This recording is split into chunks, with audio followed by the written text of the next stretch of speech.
Hey, what's up everyone, it's your girl Brand Shanae, and today I'm going to be doing a book review, and not just any ordinary book review, but a book review for Muse of Nightmares by Laini Taylor, which I am speechless when it comes to this book, and everything within this book and the writing of this book is just mind-blowing, for real. But stay tuned, you guys, for more.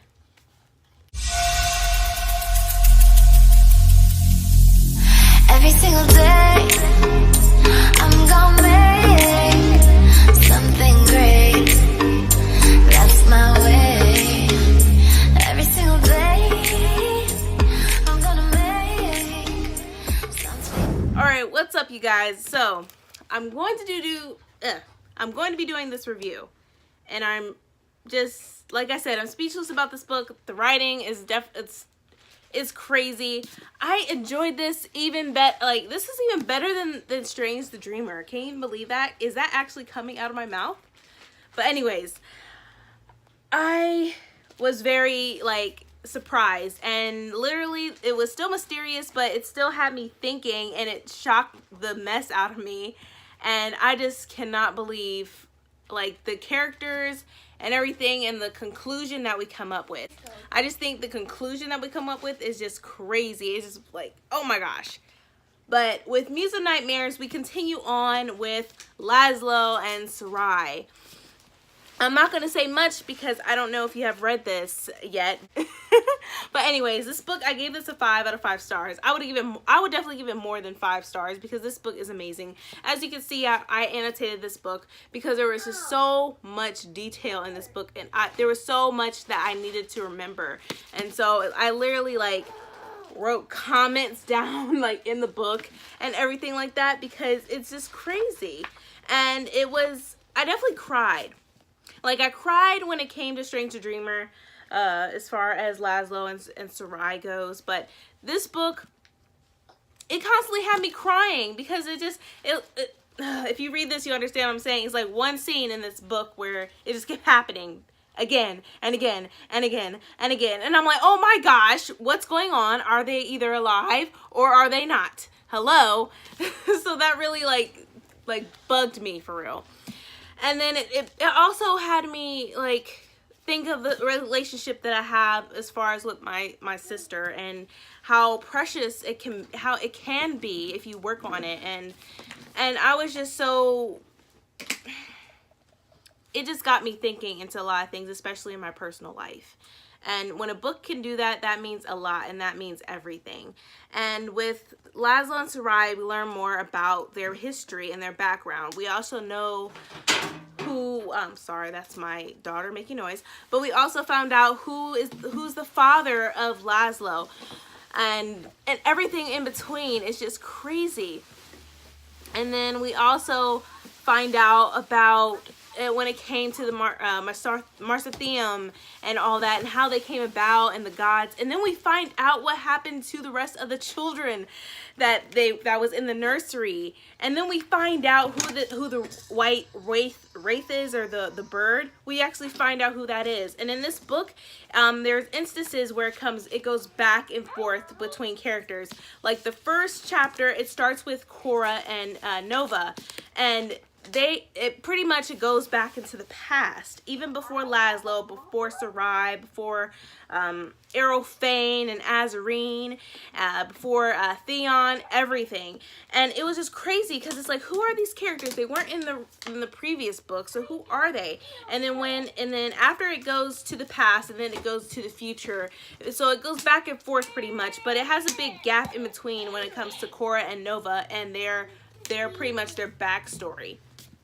And sorry if you hear that, that's my kids playing with their toys. I'm sort of in their little play area, so that's why I had to change locations. I don't feel good. And that's my daughter's baby alive doll.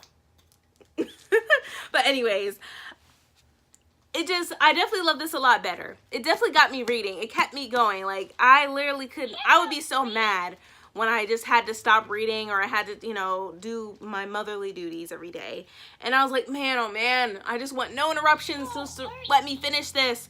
So last week, I started this last week on Monday, but I had to put it down and read The Lady's Guide to Petticoats and Piracy. And then I came back this week and I finally finished it. And I know you don't feel good.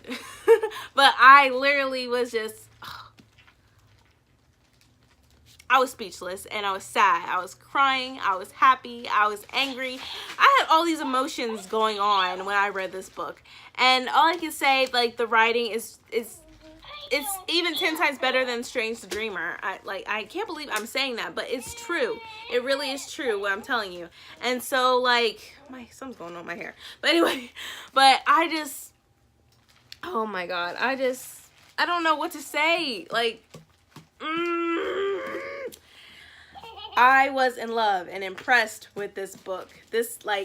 And it also, at the end, it had me question, like, okay, there might be possibility that there might be some more stuff, that we might get a third book when it comes to this. Like, that would be amazing if we did get a third book and we go deeper into everything, especially with the children that were taken from the nursery, and, you know, where all the rest of the children are from the gods and the humans and everything.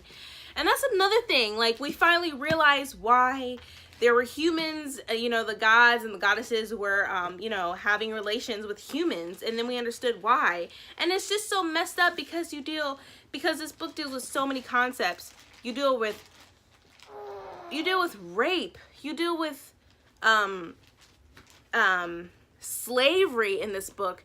You deal with, I guess you can say domestic violence in a sense. You deal with death, you deal with anger, you deal with vengeance. There's so much of a theme of this book, and it's just crazy to me. Like, I know, like, in the first book there was slavery, especially with, when, you know, in Minya's role as far as the ghosts and everything. But then there's more to this in this book when it comes to slavery. We know about the ghosts and everything, but there's more to this when it comes to Korra and Nova's story, which I think was just really crazy. But then with Minya, and then you also have Nova, they're pretty much alike in the same sense, because they are the way they are due to what they saw and how they were treated. And even in any book, you see why some people may feel like they're the villain, but then that's why I'm in love with villains, because you have to look in their backstory of why they became that way. You know, they weren't, like, in my opinion, no one is born evil. People can become evil due to what has happened to them in their life. And so with these characters, especially Nova and Minya, they are alike. They are the same person in a way, because they go through a lot of similar things. They've seen a lot of things that would make you want to be evil and make you pissed off. It would. And so with me, and so it's just crazy.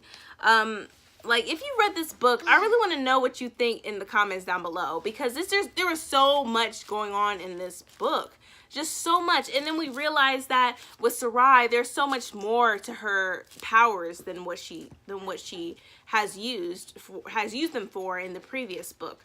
And you know, since she is no longer a goddess anymore and more of a ghost, she is able to, her power has transformed in a way. I think it was for the better, actually. And I feel like with Sarai, she learned that she can use her powers for the good and not for the bad. And I think that she just had to learn how. And the person that helped her learn was Laszlo, which it's amazing, like, because he introduced her to these amazing dreams where their worlds are so perfect and beautiful, and how your life can be enjoyable and not painful and tragic, and so much tragedy and sadness. And, like, I really fell in love with all these characters. I could say, like, in the first book, there wasn't as much of a connection as I wished when it came to the other characters besides the main characters. But in this book, I got more of a connection. I got more connection with Pharaoh, Ruby, and Sparrow. even more, and Minya. And then with the new characters, as far as Korra and Nova, I got close with them, and there was only a few, not a lot of chapters dealing with them, but it all intertwines and it comes together, and we learned about Scathis and Isegal and their part in everything that was happening and why they pretty much took over Weep and everything. And then we finally know the true city's name in this book. It's not Weep, and it's just crazy how it all came about. It was just amazing, because in order for them to know what the name is, somebody from the past that was still alive was able to tell them what the original name of the city was. I'm not going to go into detail because I don't want to ruin it for anybody, because the experience reading this book is phenomenal and it's mind-blowing, and it makes you think about what's happening on in reality, and not so, you know, because yes, this is fantasy, and like I said in my previous review, in my other review when it came to Stranger Dreamer, I feel like there's mythology in this, but there's also truth within these words when it comes to reality and what we go through on a regular basis. Because in reality, there's slavery, there's oppression, there's so much, there's rape victims, domestic violence, brutality, you know, and it's like people are using their power for the good and not for the better. I said that backwards. They're using their powers for the bad, but then they have the potential of using their powers for the good and helping others. And so with Sarai, she takes a big step with her powers, and she uses her powers for the good to help somebody. Though she did help, but then again, as somebody that has been so lonely and so sad and so angry, you can only do so much. I'm not gonna say what happened, but it's just a lot. Like, especially the themes, you have death, you have suicide going on. It's just a lot of themes in here that we can all relate in reality. And Laini Taylor once again has done an amazing job. I'm just enthralled with all of this. And like, I know I haven't read any of her what is it called? Smoke and Bone or something trilogy or whatever. I haven't read any of those books. I don't know if I want to, because I'm already in love with Stranger Dreamer and Muse of Nightmares, and I really want to know if she's going to continue on with this world, especially like when it pretty much gives you a question mark at the end, if it's the end or not, or if there's something else occurring.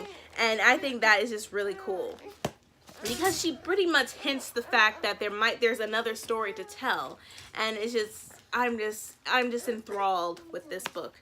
But I really want to know, if you've read this book, what you thought about this book. And if you haven't read it, please let me know when you do read it so I can hear your thoughts about it. But I'm really in love with this book. I give it a 5 out of 5 stars. Amazing book once again. And the writing is whimsical, definitely some and just lyrical too, which I really love, and I never could get tired of reading this book. I could reread Stranger Dreamer and Muse of Nightmares constantly, because I never can get bored reading this book. But I hope you all enjoyed this book. I know I was ranting on, and I was, you know, just ranting, rambling, whatever, and saying things backwards.